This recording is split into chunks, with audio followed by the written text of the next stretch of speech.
Lord, thank you once again for this opportunity to have access to a platform that allows us to express ourselves in such a way that we can share what we've learned from you, Lord, through you, how we can maintain our relationship.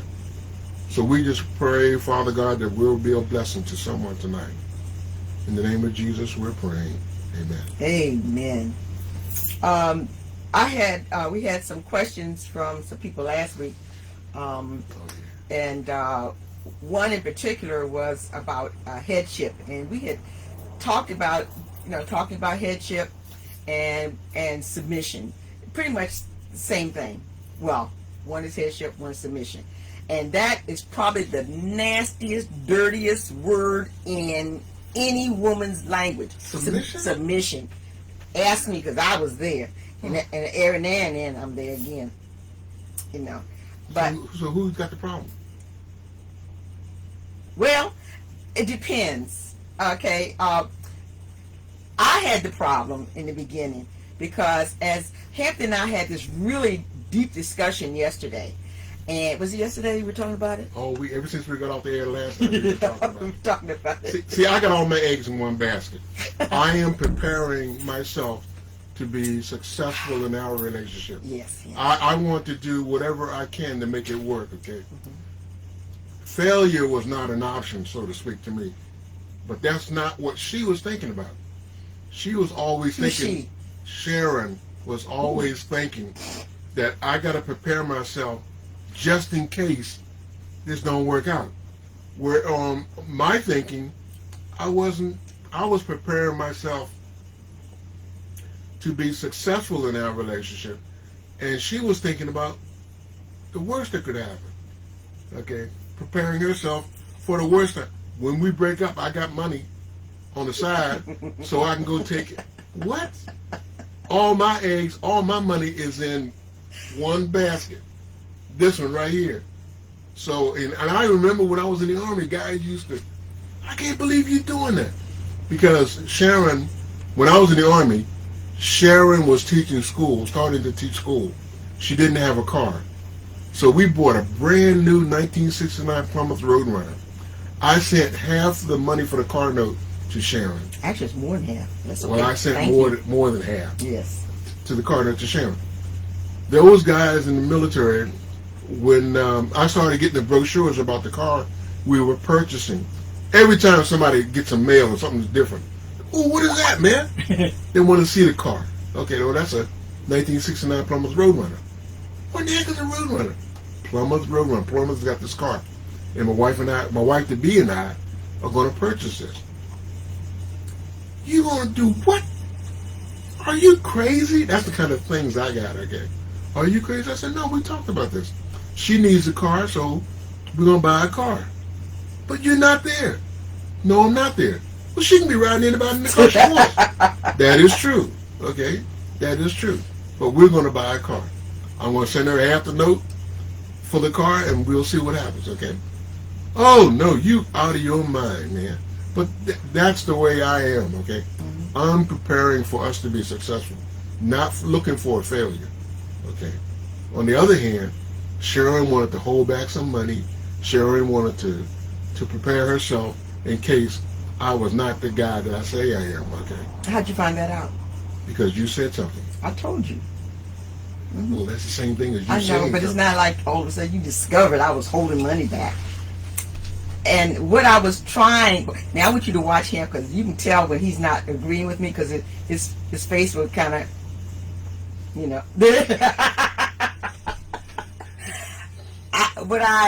One of the things that was a hindrance to submission, and really it started from the day we got married when I told Hampton and the pastor that I wasn't going to obey. He could take that part out the ceremony. That was my stand up for that I was not going to be submissive. I had never heard that word before in a marriage. I knew what submission was, but you know, 'cause we used to watch wrestling all the time, and somebody would get on the bottom and get the leg bent over the head, and oh, okay, uncle, you know, you submit. Well, that's the only submission I heard. As I was trying to explain to my darling, is that I never saw submission modeled in my family ever. My mother had been married 2 times. The first time there was no submission. She did what she wanted to do, and if my father objected, then there was this big fight, literally a big fight in our home. Yes. Our second, my mother got married again. Most of you who know me now, because they were married 63 years when he passed a couple years ago, 3 years ago now. And when they got married, he was a Baptist minister the last 25 years of his 30 years of his life, and he never preached about submission. I never heard anybody preach about submission. I was a member of Baptist church. I never heard the pastor there preaching about submission, and none of that. In my home, my mother was a school teacher, and she was a single parent, so she was not talking about submission. My grandmother was a widow, and she never talked about submission. She bought a house, bought 2 houses, had 2 houses. She never talked about submission. One thing she told me, as I said once before, was she told me to make sure you put a little bit aside in case he don't act right. But did his face show up? Well, he didn't do it. Okay. That's because I heard it before. Oh, okay. It's not new. Okay, and so I did not grow up with that. But in Hampton's family, there was submission everywhere. I did not know Hampton's mother. I didn't know him then because she died when he was what, 9, 10? Okay, I didn't know her. But he lived with his grandmother and grandfather, and his grandmother was very submissive to her husband, Pop, and it was beautiful to see. I didn't understand what I was seeing because I had never seen it before. But I saw what submission looked like. Again, I did not have a name to go with that. And then when Hamp's father remarried, his wife was also very submissive. Now, I have to say that both of them, I never saw them angry, so I don't know how they were when they got mad about something. But they were both very calm, very sweet. I don't remember ever hearing them yell or anything like that, so I have to assume that's the way they were. Now, no, because my grandmother, when she got upset with me, she let me know she was upset with me. But that was like you. Like a skillet upside the head. But that was you. That was me. That was I you. never saw her. No, I never saw her and Pop argue. No. See, no. Yeah. So I didn't notice that. So, and I remember one time asking my mother, in front of my father, I said, "Mommy, are you a submissive wife?" And my father's head went down like he was looking for something on the floor. And she said, "Of course I am. Ain't I, Bill?" I don't remember what he said. But at that point, I said, I knew better. Because by the time I got to the point where I was asking her what submission was, I knew she wouldn't know. My mother didn't have a submissive bone in her body, no. And I began struggling in our marriage very early on. Hamp told me he didn't want me to work. This is like first month. He told me he did not want me to work. He wanted me to be a stay-home wife. And I just finished college. I said, I did not go through 4 years of college to stay home and take care of you. Yeah, I did. And I was I lived through that day. Okay. To this day, I wish I had not said that. But anyway, and so I went to work, and I guess maybe we struggled with submission the whole time because there was no clear defined role in our marriage.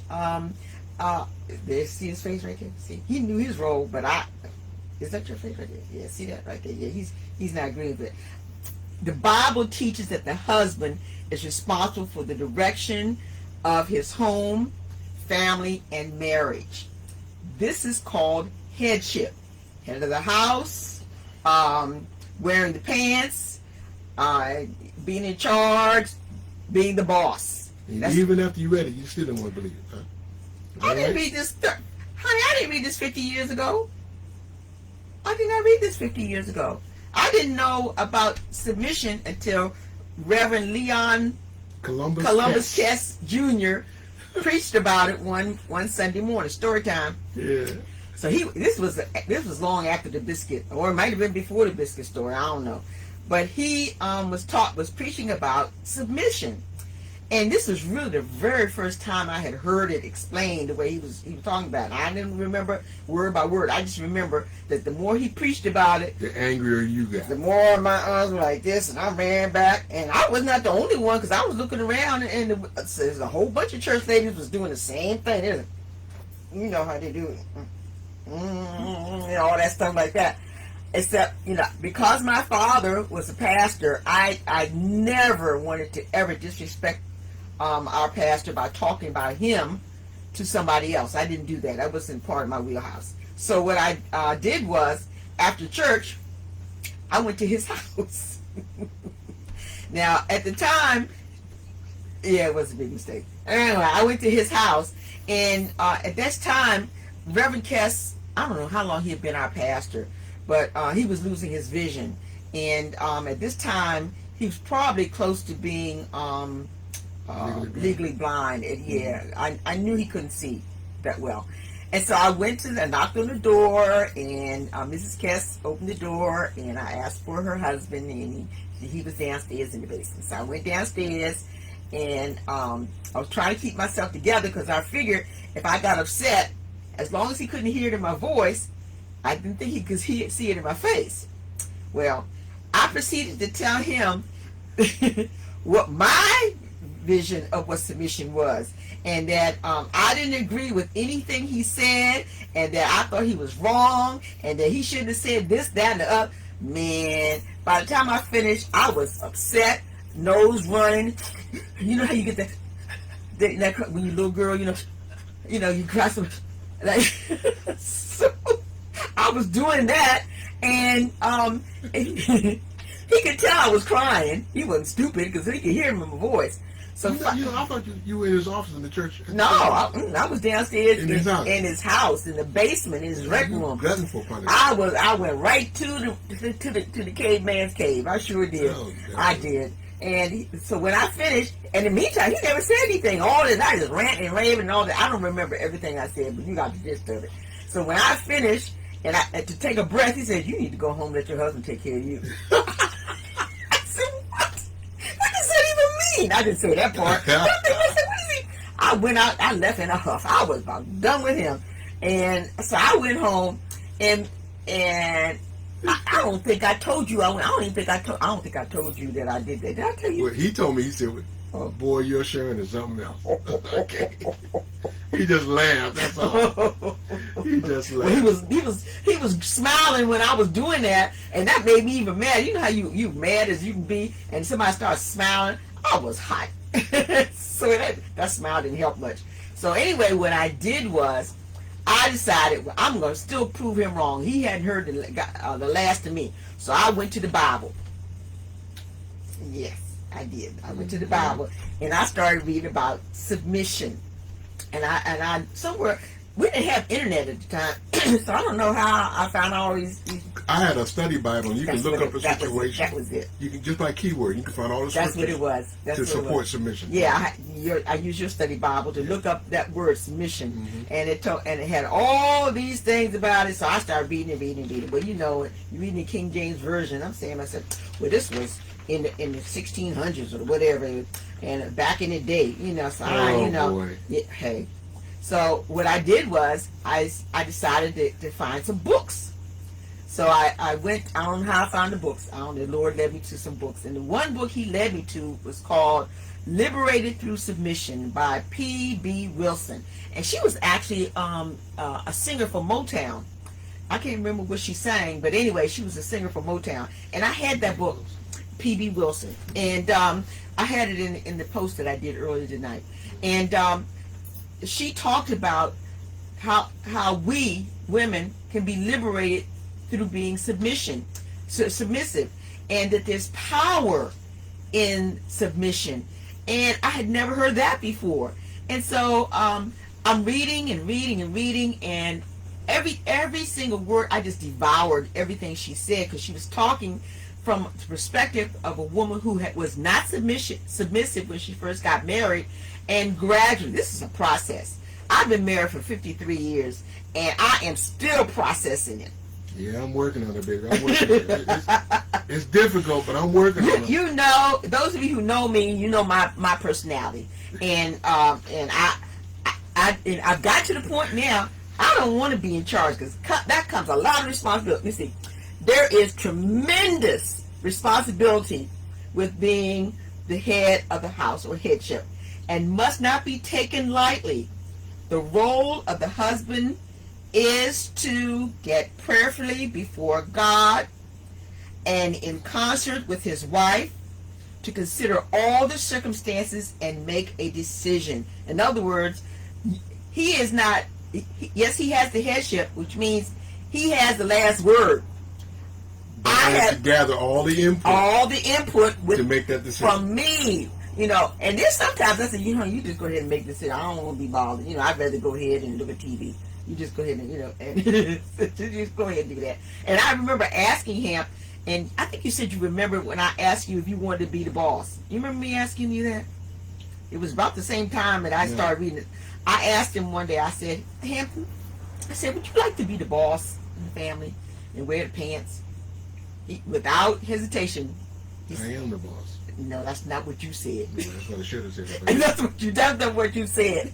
That's what I should have said. You said, yeah, yes. I said, hey, you got it. You know, and with your permission. That's it. The submission, you cannot make someone submit unless you put your knee in their chest. I don't think I ever asked you if I could be boss. No, you weren't supposed to ask. No, that out of here.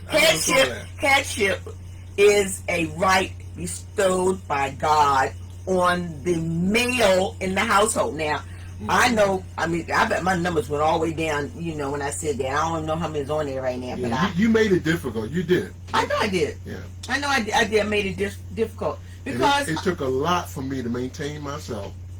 Not to go oops upside your head. No, it didn't. Don't even say that. Don't say that because some people might think you're serious. Oh, okay, gosh. But one of the things is I realized that there was nothing Hampton could do to make me submit. If you are not submissive in your marriage, there is nothing your husband can say to you or do for you or show you to make you be submissive. Submission is a decision that should come from the heart, not from the head. Now, there was a time, all the reading stuff and everything I read and all my studying, that I realized up here intellectually that someone had to make the final decision in the house. Remember now, in my family, the women always made the final decision in the house. My mother and my grandmother always made the final decision. Hampton didn't grow up like that. No, he did not grow up like that. And I had not seen it modeled anywhere else. All my friends around me. Now, Joyce. Remember Joyce? That she lived next door. My best friend, she lived next door to me. The Johnson family. She, her mother was very submissive to her father. I don't know about Kat, because my other best friend, Catherine, I don't remember. I remember her father, and her mother was very meek. But I don't remember. I didn't see them interact very much. It's not a thing of power or with ruling with the iron fist, that type of thing. No, it's not. It's nothing wrong with being submissive, okay? Well, they're going to say, of course you say that because you're the one that got the headship. But if I were a female, I would want to be supportive of my husband. Okay? Ooh, I like that word, supportive. Oh, yes. Oh, jeez. But, no, here we go. No. I guess we're going to discuss this until next week. One of the things that it's not a bad thing. God didn't intend. He has an order. You just didn't want to follow the order. No, I didn't. Well, you know what? And I'm trying the best that I can to show you this order. That order was. And I needed a baseball bat to teach you. Golly dang. So hard did it. It's not necessary. You see there? It's not necessary. He told me he just said I was hard-headed. Yes, I did. Yes, I did. Listen, remember now, they're not going to bed with you tonight. I know which side of the bed you're going to be on. Say what you want to say. I'm going to turn that heat down. I know where you're going to be. If you have a marriage without clearly defined roles for each spouse, there is no final authority or no one to make the final call or decision. And as a result, the spouse with the stronger personality would regularly win all the decisions. Somebody has to have the final word. And again, like I said, we're coming at this from a biblical and a Christian faith perspective. I did not grow up with this. It's been a learned, it's not a task, but a learned, anyway, I had to learn it. And then I had to embrace it. And it's taken a lot. And I remember you being teased about that. Oh, my mother teased me. Oh, yeah. And my sister teased me. Yeah, you can't do nothing without him saying something. Oh, yeah. That kind of oh, my gosh. It was. And what I would do, they would ask me, Sharon, you going to go to so-and-so? I said, well, let me check with Hamp and see what he has planned for us, and I'll see, and I'll get back to you. Well, every time we ask you something, you got to check with your husband. I said, you know, and that's what, when you have isolation, you make those decisions without checking with your husband. That's how you drift towards isolation. You know, if I had said yeah and disregard what he may have had planned, because I know on Sundays, whatever day it was, he usually has something planned. And then I said about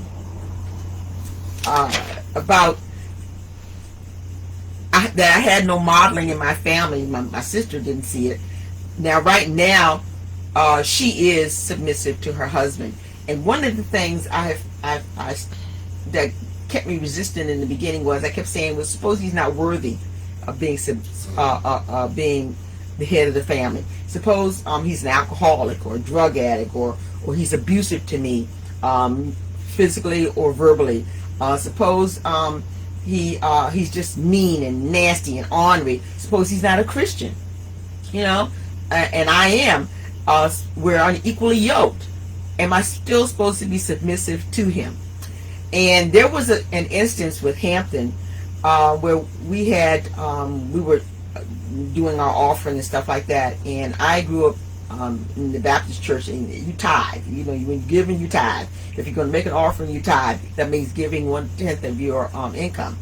And Hampton, at his church, it was proportional giving, giving as much as you can.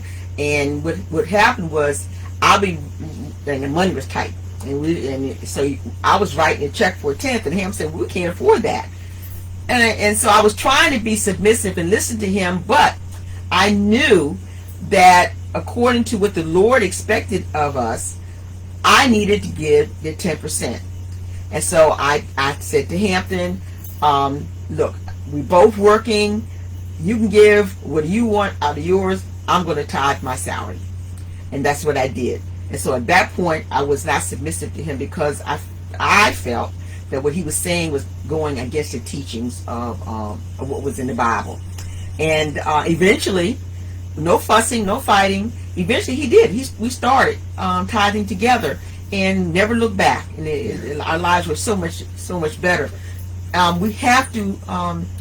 We had to make some adjustments. I realized that I was doing things as head of this house wrong. I was after the fact, after I paid everything else, whatever I had left over was what I could afford to give. Okay, well, I had to change that and bring God's word to true life. Give him the top, the 10% off the top, and then the 90% that's left, I can do what I need to do with it, or what I wanted to do with it. Before, I was doing everything else first and then giving him what was left. That was wrong. That was wrong. That was backwards. So once we made that change, and it became a whole lot easier to do what the Word of God says. Give him his first. So before I even get it, before I even get what's coming to us, you don't even see it anymore. You don't even see it. It comes right off the top. As soon as it gets in there, it's gone. Okay, it's gone. Yeah. Back to him. Okay, and it's working. It's working. Okay. So we're grateful for that. We did learn eventually. Things are a whole lot smoother now financially because of that. I am basing everything off of the 90% that we had to do, not with the 100. I got to give God his first, and then what's left over, that's what we'll do with whatever we want to do. The wife's role is to act as co-counsel and support for her husband. Her advice and or opinion must have equal weight or consideration in all decisions. Then in council or after consulting, the husband makes the final decision. It should be consensus. Does Hamp agree with everything I say? No. Does he often choose what I have contributed over what he thought? He does. He really does. And counsel, yes. Yeah, after we have consulted, we talked about, and then once we consult, I then say, because I had the power, whatever you decide to do, I got your back. And he knows that. And that has been my mantra for at least 25, 30 years. Whatever you decide to do, I've got your back. So that means when I said that, I had given up my right to say, well, you should have done what I told you to. If you had done what I said, didn't I tell you that? I told you that. Every time I turn around, I tell you the same thing. You go do something else. I can't do that. And as a woman, you know we like to say that. You know we love to say, I told you so, but I don't do. Do I say that, baby? No, but you know I'll be out the door. Don't do that, because somebody's going to think you serious. You ain't going nowhere. But not without me anyway. Yes. No. So I don't say I told you so. I heard that a lot when I was growing up. No, you don't do that. No, I don't do that part. No, but it is still a struggle, because sometimes I think I know it all. And I don't want to hear what you got to say. Let me get out the way, just in case that lightning come down. Yes. So I don't want you all to think that I've got it, that I'm the consummate submissive wife, because I'm not. But I'm working on it. I'm still working on it. Oh, come on, Ham. I'm a lot better than I used to be. You are. You my pain in the butt, and I love it. Okay. There you go again. Yeah. Okay. On a scale of 1 to 10, how submissive am I? 9. Ooh, really? 8, 6, 5. I don't know. Yeah, you're good. You're good. I'm good. You are very good. Okay. Mm-hmm. You are very good. I used to give that book, Liberated Through Submission. I must have had about 30 copies of it, because at one time I taught it as a Bible study class. Yeah. With all women. All women. Good. I had about, but they wanted to learn. It was about 18, 19 women in that class I had. They really wanted to learn about it. But what had happened was, once I got into the meat of it, all of a sudden the arms started doing this, and and like this, and most of the time it came from women who had been in relationships with husbands that did not treat them, that they didn't think would have been worthy of submission. And I understood that. And one of the questions was from several of them that said, why do we have to be the ones to submit? Why do we always have to do, because it was a lot of stuff in there that they should be doing. Why do we always have to do all that? I said, because you're here. I said, I'm not talking to the husbands. I said, in the Bible class, my husband is telling them what they need to do to be worthy of you submitting to them. And it's hard to submit to someone that you have not forgiven, that is abusive, who takes advantage of a situation, who calls you names, who doles out like a little allowance to you because you don't have a job, you chose to stay home with the children, and he giving you a little piece of money here and there. It's hard to submit to somebody like that. And what's the answer to that? I don't know. I don't know about that. I didn't have to deal with that part. So that's when you need to go to some counseling. Call your pastor. And if you're not, if your husband is not a Christian, he can abuse that right. He really can. So you really need to seek help. I don't know what to tell you about that. What was it? I'm getting ready to go right now to, we got about 1 minute left. And I don't want to rush this, but what I want to do next week is I'm going to talk about conflict and in marriage, loving through conflict, and it was called loving through conflict. Loving through conflict in your marriage. And as I said before, you got to remember that your spouse is not your enemy. It is not. And the reason you have conflict in your marriage is because the enemy is in the middle of it. And do we have conflict in our marriage? Yep. We do. But conflict is not always bad. So I'm going to tell you about that too. Conflict is there's good conflict, and there's destructive conflict, and there's bad conflict, and all that in between. And so yes, Hamp and I do have conflict. We had conflict when we were talking about this subject. Yeah. We did. Yeah. Who won? Who won? Who won? Nobody won. Nobody won. You don't have to win. Just because you have conflict doesn't have to have a winner. Yeah. You don't. You don't have to do that. Somebody just get tired and shut up. I'm just kidding. Hey, who do you think shut up? What? You weren't talking. Okay. No, but it's something good. You learn. You learn. You do. You learn. Yes, we do. Okay. I hope you found something you could glean from this. Yeah. And if you are a man or gentleman and you're trying to get your wife to recognize your headship, you can't make her.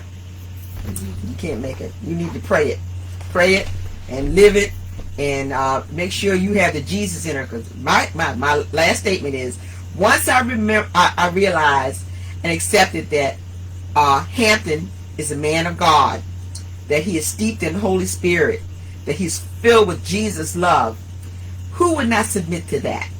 And that's what I submit to. I don't submit to Hampton. I submit to the Jesus in him. And that's what has made it so easy. Look at him. You blushing, honey. You don't know that. You doing? No. No. Okay. It's just amazing how. Here we go. You're going to mess it all up. It's just amazing. I'm going to mess it up. Okay. Okay. You did. You did. You are submissive. And it's a wonderful thing. We have to work at it. You got to work at it. Okay. You have to every day. You got to work at it. If you don't work at it, something's going to come in between. The enemy gets in, because the enemy does not want. He wants all kinds of conflict in your marriage. He doesn't want a happy marriage. He does not. He does not. He wants to be able to control one of you. Both of you would be really good, but at least one of you, and that's what he wants to do, and that will cause problems in your marriage. I'm telling you, if you read the Bible, if you can't get an NIV Bible and read it. The Message. The Message, Eugene Peterson, The Message. Read it. I read about 3 different versions every day just to make sure I got a better understanding of what the scriptures are trying to tell me how to be a husband. Okay, because it's written in there. That that Bible is really a wonderful thing. It's got good instructions and how to live. Okay, basic instructions before leaving Earth is what that book is about. Okay. And it really is good, but we got to read it, guys and girls. We have to read it. Yeah. And but something else I was thinking about now. You can tell me. It left me. It left you because you're old, honey? That's okay. Whatever. Okay. We thank you so very much for coming and spending some time with us. And I don't know how many people watched, but I bet a lot of them left when I started talking about submission. Yeah, we'll see. We love you guys. All right. Take care. Good night, everybody. Yes. Good night. Good night.